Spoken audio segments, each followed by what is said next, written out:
Webster Tarpley's coming up at 20 after. I said I'd go through the global warming propaganda and just show you what's in the magazines and newspapers, the level of brainwashing. That's coming up. But right now in this segment, the next, let's take your phone calls for Bob Chapman. Let's go ahead and talk to Dan in Texas. You're on the air, Dan. Thanks for holding. Hello. Yes, sir.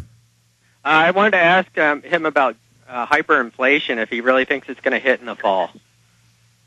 Yes, I do. And I think one of the keys here that's going to make it hit is that the banks that have been given money by the Federal Reserve, and it's called loans, have been holding them on holding that money on the balance sheet, and what they've been doing with it is either depositing at the Fed, or they've been buying Treasury paper with it, and the Treasury paper purchases as well have been coming from the funds that were received by the banks from the Fed for the purchase of what they call collateralized debt obligations, which are bonds with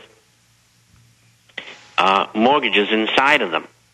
Now, the Fed has created money out of thin air to do this, and that money becomes monetized once the banks use it, not the money from the CDOs, being paid for them, but the money that was lent to them. And I think the economy is not going to be recovering adequately by the end of the year. And I think that during the fall, that the banks are going to start using some of that money that's on the balance sheets, and they'll be lending more liberally. Well, how does the second bailout, Bob, to interrupt, how does the second bailout? I was just going to say, that leads to my prediction in January that there would be a second bailout. And I said they would start talking about it probably in September. Well, they started a couple of months before. And the next deal I want to get passed is $2 trillion. Not 780. Which under fractional reserve, that'll be $20 trillion. If they want, yes. And that money will be okayed. When? I don't know. It's in the formative stages. If I had to guess, I'd say September, October, November. And so that money plus the money the banks already have that's been lent to them will be probably starting to go into the economy during the following year. Now, that will begin to start hyperinflation. And the reason they're doing it that way is that next year is an election year. And so they want the economy to be better, and it will be better. But also, won't all these trillions floating around go into commodities because the currencies aren't safe? That'll further drive up inflation? Yes. And that's one of the reasons why commodities have been doing what they've been doing. Have you watched oil as an example? In 8 out of 10 days it went down from $70 to $60 a barrel. That's not normal. That's your government at work. Yeah, that's why we're seeing all this. The program they gave to Goldman Sachs. That's your government at work, rigging everything. So you disagree with George Humphrey? America anymore. You disagree with George Humphrey? I mean, he says that there may be inflation, hyperinflation, but he thinks it's like a long stagnation, like Japan, with certain things going up, but overall not. Either way, it's horrible. All right, Bob, stay there. Let's take a few more phone calls. Hope that answered your question, caller. Bob Chapman and I, during breaks, talking about nice third world countries to live in, run to. Man, to watch our country overrun by parasites, and the republic really is falling. Bob, if they pass the second stimulus, which is really letting the federal government give all its power to the private Federal Reserve, and the global greenhouse tax, and the federalization of all the water, and the hate speech laws, and they're really trying to pass everything right now, and they're getting most of it. Would you say the republic had fallen if they're able to ram through all of this? Yes, I think you're right. They're doing anything they can to do that. The only thing I saw today that surprised me is 2 former members of the Federal Reserve said, no, you shouldn't give them all those things to do or all those powers. And I was really surprised at that. Both these men were in mid-80s, and I said to my assistant, I said, these are the guys who have taken from the system, been involved with the Illuminati all their lives, lived fat and happy, and now they're at their end of their days. They know they can't take it with them, and they're telling the truth. Yeah, that happens a lot to people that want to keep their soul. At the end, That's they finally right. get true wisdom. Well, I just saw 2 of them this morning.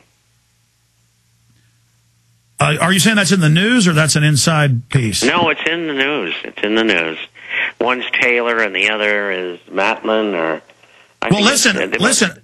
I have Bloomberg a couple months ago with in fact, we can search this and get the actual headline, with a current, it was a Dallas Fed board member saying, New York's running everything. They've hijacked the country. They've declared the war powers. In fact, that was the Bloomberg headline. New York Fed using war powers. And so,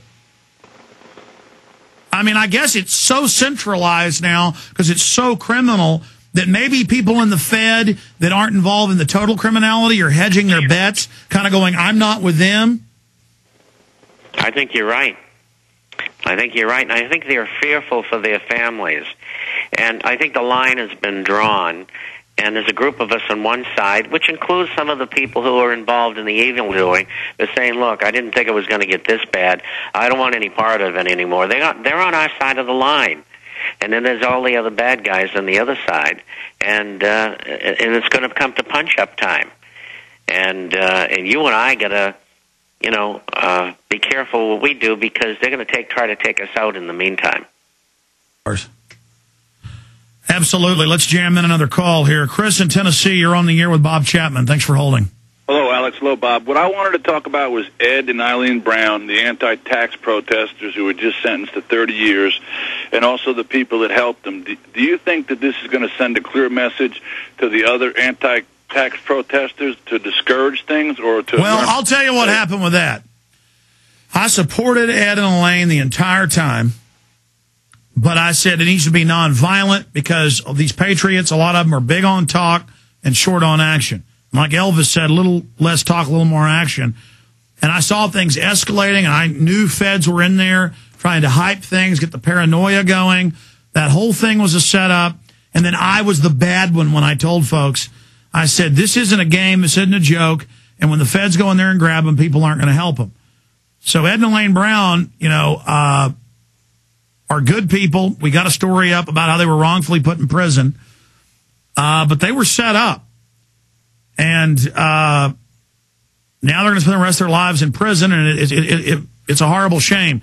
But, I mean, I know how these things work, and I heard the people on air. I saw the operations going on, and the feds just love this. Bob Chapman. I think that they shouldn't worry too much because sometime over the next 5 years, this thing's going to blow up, and we're going to take them out of prison, and we're going to put Mr. Bernanke and Mr. Geithner in their places in their cells. Well, I say that's certainly a great idea, Bob Chapman. I mean, these are criminals. I mean, mainstream news admits Geithner works for Goldman Sachs as he steals all the money and gives it to them. I mean, they're openly bank robbing everything, but SWAT teams are grabbing elderly couples and throwing them in the hoosegown.